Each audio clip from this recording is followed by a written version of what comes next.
Thank you. So today, I want to share with you a little bit the work we've been doing in the past year in Spring Security, which has come out as a first version in November, mainly one-time tokens and passkeys. So as I mentioned earlier, I'm Daniel, work in the Spring team. Here's my contact. You can find me on the internet, on Blue Sky, on the web, on GitHub, by email, whatever you wish to use. Reach out. It'll be fun. Let's do something together. So the topic of today is passwords, or rather the lack of passwords. We're in 2025, and I hope I don't need to convince you that passwords are terrible. You have lots of people reusing passwords across websites, having very good passwords like admin123 that I have here on a sticky under their keyboard. Terrible. They get leaked. Then you give access. Hackers get access to all your accounts. Don't do passwords. Not good. Fortunately, we've been able to do login without passwords for a long time. We have new things that came across the years, but we've been able to do this for decades now. And it's still used every day in most websites. You can do privileged operations without your password, namely resetting your password, right? When you lose your password, you can still authenticate without the password. And the way websites most of the time implement this is by using one-time tokens, so one-time use codes they can use to log in. And it's supported in Spring Security now. So since 6.4 that came out in November, you can add one-time tokens as a way to log in. So let me show you that. I have an application, like a very basic, Spring Security secured application. I can log in, example.com, and then I log in with a super secure password, and it has one page. Just want to show you I can log in, log out. And so the way this is implemented in Spring Security is usually there is a security configuration class that contains a security filter chain that gives the security rules and then also the ways you can log in or log out. And so our goal here for today is to remove this warm login. That's done. So we need to replace it with something. And the first simple thing we can do is use this one-time token login feature. So we can configure this to modify the behavior. There's a lot of things we can do, but there's one important thing that we need to do is at some point, Spring Security is going to generate a token, and we need to send that token to the user. So we need to configure it this way because this is very specific to your application. So the way we do this is we set a token generation success handler. So it takes a request, a response, and an OTT. And so there's a default one in Spring Security, the redirect one-time token generation handler, and it redirects to a login page where you can type the token. I'm going to call it OTT handler and then goal handle. So this just does the redirection, right? This clashes, let's call it token. Okay, so this is just a redirection. I'm not sure it's super interesting. We need to pass this, say, via email or something like that. So let's call this one the default OTT handler, and then we put our own logic here. So one thing we could do is print to the console, which makes it very easy to show it in a demo. Oops. So let's put a cookie, why not? Login attempt for that person, token value is that value, right? And so we print we want to print the username and the token value. So they're in this token construct. Here's the username. The token has a token value, right? And then we can print them here. In reality, in your apps, you're not going to print to the console because your users are not going to read standard out from your servers, right? So in real life, you will have some like notification thing that sends an email, that sends a text message, a notification on the phone, or something like this, which will be left as an exercise for you to implement. But here I have a mail notifier. I can send it at a given address. The address is the username here. We can log in to Spring OTT demo, and then we need to pass the token value, right? And so this will send an email for me. And now with this, I'm going to recompile my application, and once it recompiles, it will update. And so I will be able to log in with the token, and I have a localhost SMTP server for receiving emails here. So now if I go to my app, once it boots with the new config, perfect. Now, instead of having a form login, it has been replaced with one-time token requests. So I can put a username here, example.com, right? And I click send token. It redirects me to a page where I can put my token. So I can see it in the console in here, or I could go to the email page in here, and then I have the token that I can click. And if I zoom out, I also created a link to that page that we've seen that pre-fills the input. When I click sign in, it signs me in without having to use a password. So interestingly, this is a one-time token, right? So if I go to the submit page again and I paste this one-time token that I copied from the email, then the request will be rejected, right? Because it's a one-time, right? So if you use it a second time, if someone intercepts your traffic, they can't log in your place. Okay, so this is fine and it works and it's been working for a long time, but it feels like it's 1998, right? We're doing email, the flow is not super convenient. I have to switch apps. Maybe I have to switch devices because my email is on my phone, and then the website I'm trying to log in at is on a public computer.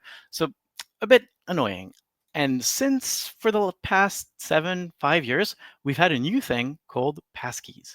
So Passkeys is a way to log in using a device and doing cryptography. So we're not exchanging passwords anymore. We're doing much more secure things with public and private keys, but in a user-friendly way, right? There's no SSH agent or anything like that.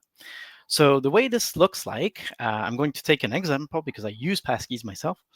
I'm going to go to github.com, perfect. And I'm going to show you my computer. So this is my phone looking at my computer. And so in here, I can click sign in now.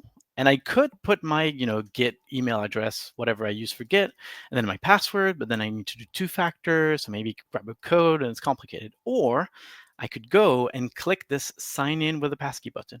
When I do this, a pop-up comes in from my browser or from iOS that says, do you want to use a passkey? And so in here, it's using Touch ID, which is the fingerprint reader on my Mac. So I'm going to use this finger here, transition it to this camera here, go and touch the reader. The Mac reads my fingerprint, validates it's me, unlocks a private key, does some crypto magic, and I'm logged into GitHub. So this is one of the ways, but maybe you're not using a Mac, maybe you don't have a fingerprint reader on your Mac. So there are multiple ways to store passkeys and login. So for example, you could have a physical device. So here are some physical FIDO keys. This one is a YubiKey. I'm going to click it. It requires a PIN so that, if I lose my keychain, no one can log into my GitHub account, right? It blinks again. I can click. And so on this USB key, there is a private key that gets unlocked, a signature that happens, and I log in.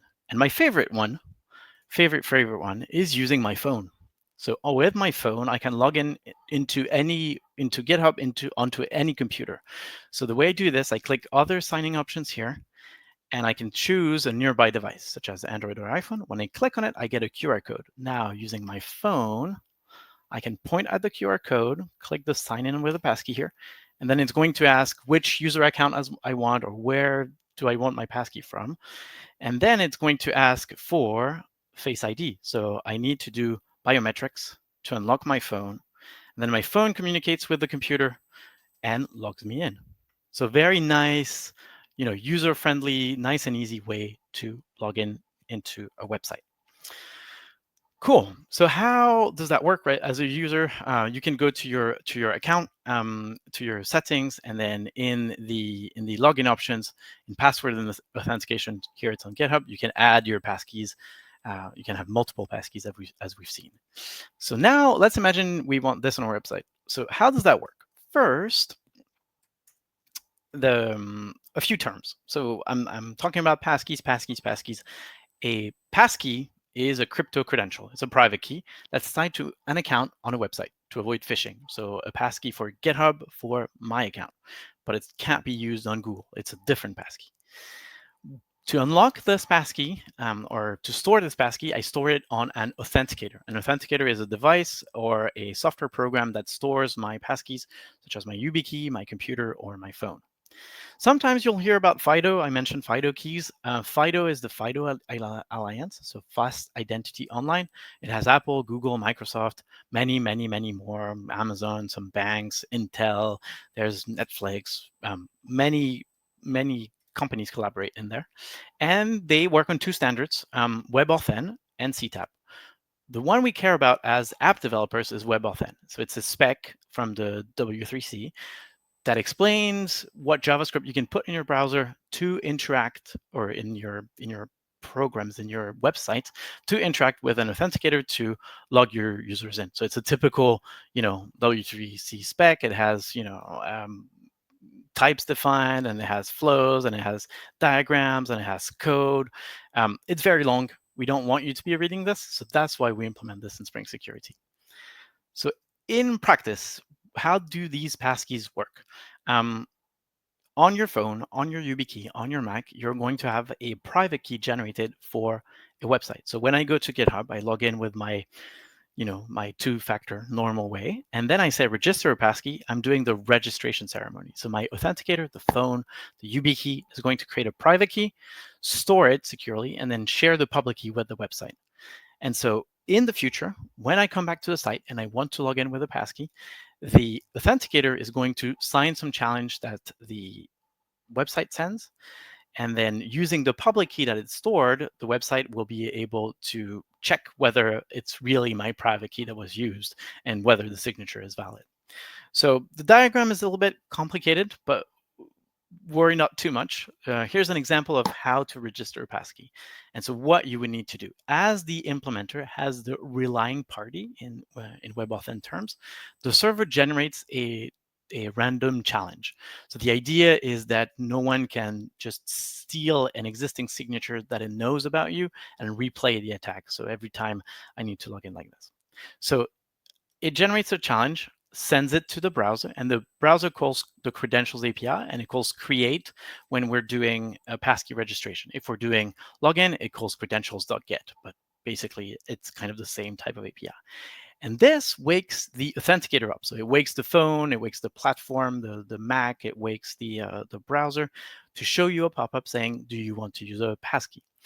And the authenticator here, so when I choose, say, my phone, prompts for verification.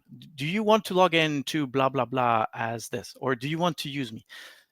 The user must be present. They must have an action. Even if there's no biometrics, even if there's no PIN, if they're just clicking a button, the user must click a button. So this way, website don't try and flood your devices to try and guess your private keys or leak your private key, for example.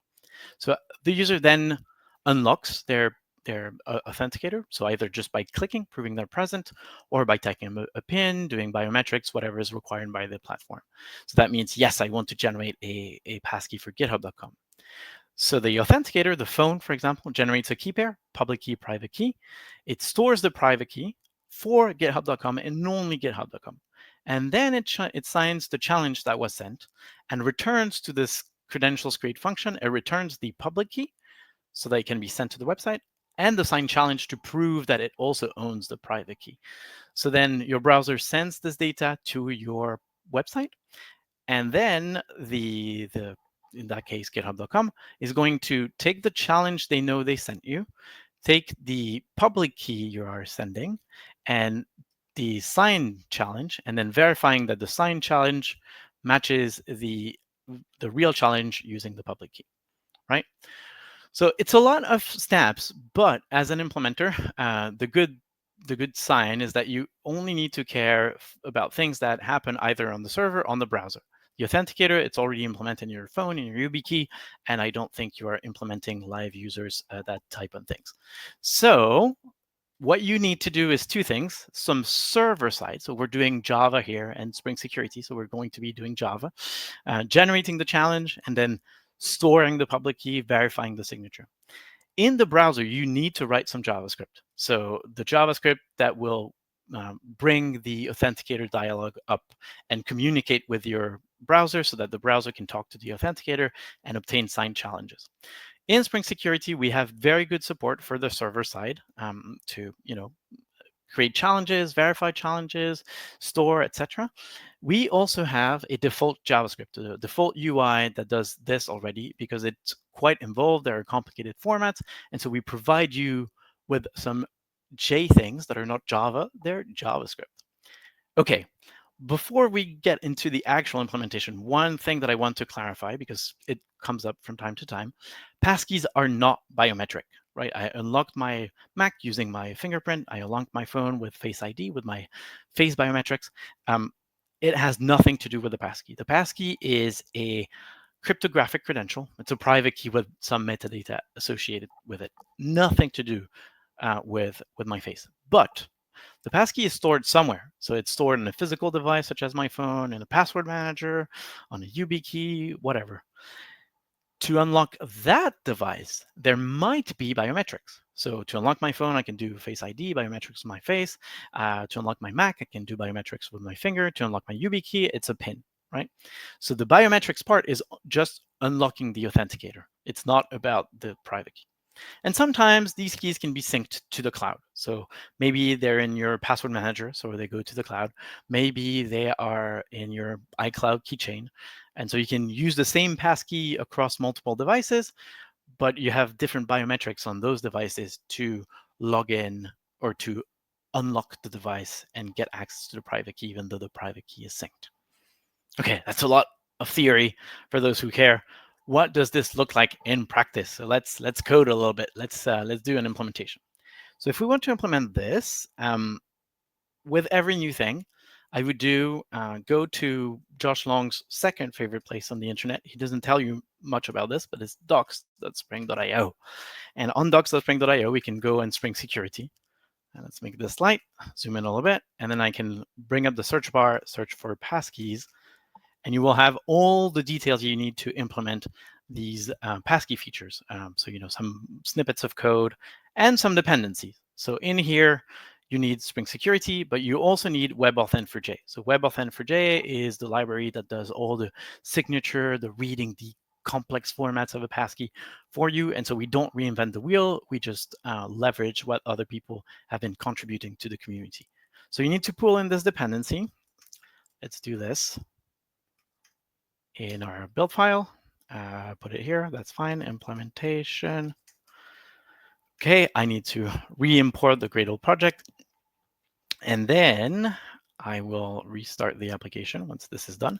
And then we need to configure our application to use passkeys. And so how do we do this? Well, we turn on WebAuthn, as we mentioned. I'm going to call this passkeys, the customizer. And you need to configure something. So just like one-time token, you need to configure things. One thing that is required is the name of your app, so that it can show on an authenticator dialog. Yep, perfect. So let's call it Spring Security or Spring Passkeys Demo. Okay, you need to configure the RPID. So the RPID is the domain on which the app runs. This avoids phishing. So here I'm doing my demo on localhost.com, but maybe I should be doing like passkeys.daniel or say Garnier.wf if I were to deploy this to my website. So in here, this runs on localhost, and then allowed origins. So if I have multiple schemes, multiple ports, what does the actual full origin look like? And that's it. With this, Spring Security is able to understand that it should enable its passkeys feature. So when the app restarts, we can go to localhost 8080. There you go. And we have a new button, log in with the passkeys. When I click on it, a passkey dialog comes up. It would work. The problem with this, it would be great for a demo, but this configuration here, this is all in memory. So if I restart my application, I lose the public keys for my user, which is a very bad thing. Or if I have multiple apps, I want the apps to share the public keys, right, to all instances to be able to access the public keys. So as a developer, you need to implement two tables or two repositories. We assume you have a way to represent your users because users are logging in. So this is your user implemented as user details, but you can put whatever data you want in there. And so we have two new tables. The user credential records. The credential record is the thing that contains the public key for a user. So it has a credential ID and has this big attestation object, which is the passkey response, which contains the public key. So this is where the public key is stored, and some metadata for displaying. And then we have an association table, this public key credential user entity, which links a credential with an actual user. Coming in Spring Security 6.5, we have implementations for you. So you don't have to re-implement this from scratch. You may, if you will, right? If you want to be using JPA, for example, you can make your own repositories. But if you don't want to, you can do, you can have a, let's call this public key repo. You can have a JDBC implementation. So in here, I can do a JDBC user credential repository, takes a JDBC operations. And then the second thing we need to implement is this association table. So the public key credential user, public key credential user entity repository. So public key to user repo, and it does take a JDBC operations, and it returns a new JDBC implementation of this, and voila, and that's it. This connects to your SQL database for storing your keys. If you want to look at the schema, so I pre-created the schema here, but if you want to know what schema is required, you can click on either of those JDBC implementations, and in the Java doc in here, it will tell you you depend on the table definition that's called here, right? User credential schema.sql, so you can look it up, and you'll find here are the fields I need to implement to actually use this JDBC implementation for this. And now with this is running now. I'm going to go back to the main app, right? So I need to register a passkey. Let's log in with a one-time token first. Poof. Click here, new one-time token. Yes, sign in, perfect. And now I can go to WebAuthn register. So with WebAuthn register, I have this UI to register a passkey. So let's register Touch ID. Click here, it brings up the dialog. I use my finger. Where's the error server? It's here. Let's cancel this one. Oop, there we go. So we can see my finger doing the thing. So Touch ID, right? I take it, put it here. It creates a private key for localhost, sends the public key, Spring Security gets it, and now I can log out and I can sign in with a passkey again. So here's my finger. Click here. Reads my fingerprint, unlocks, signs, and I sign in with a passkey. Now, this UI, it works and it's great, but maybe you don't want to be implementing this UI in production. Maybe for, an internal website, these blue buttons are fine. If you have user-facing stuff, maybe you want to do something nicer. So in that case, what you need to do is you need to go to the sources of that page and then grab the JavaScript. So there's a big bunch of JavaScript, and you will have a register function and an authenticate function. So authenticate is for logging in, register is for adding a passkey to the user's account. All this code is open source. So Spring Security, this one here. So on the Spring Security website, you can go and look for WebAuthn core. In here, all this code, Apache license, you can take it, you can use it, you can customize it if you will. It's still quite big, right? There's some amount of JavaScript that goes in here. So it's a good place to start without having to think about all the details. Okay, with that, I should be at time or almost at time. So a few observations. It's a complicated topic. The user experience is great, right? I use my phone. I don't need to understand cryptography or anything. But as an implementer, as a developer, it's complicated. So if possible, just don't do this. Let your identity provider do this for you. So Microsoft Entra has support, Okta, Keycloak, whatever, they have passkey support. And so you can enable passkey support with these and not worry about passkeys yourself. If you need to implement it anyways, please use a library. It's very, very, it's a very deep topic and you don't want to be implementing everything yourself. So Spring Security has great support.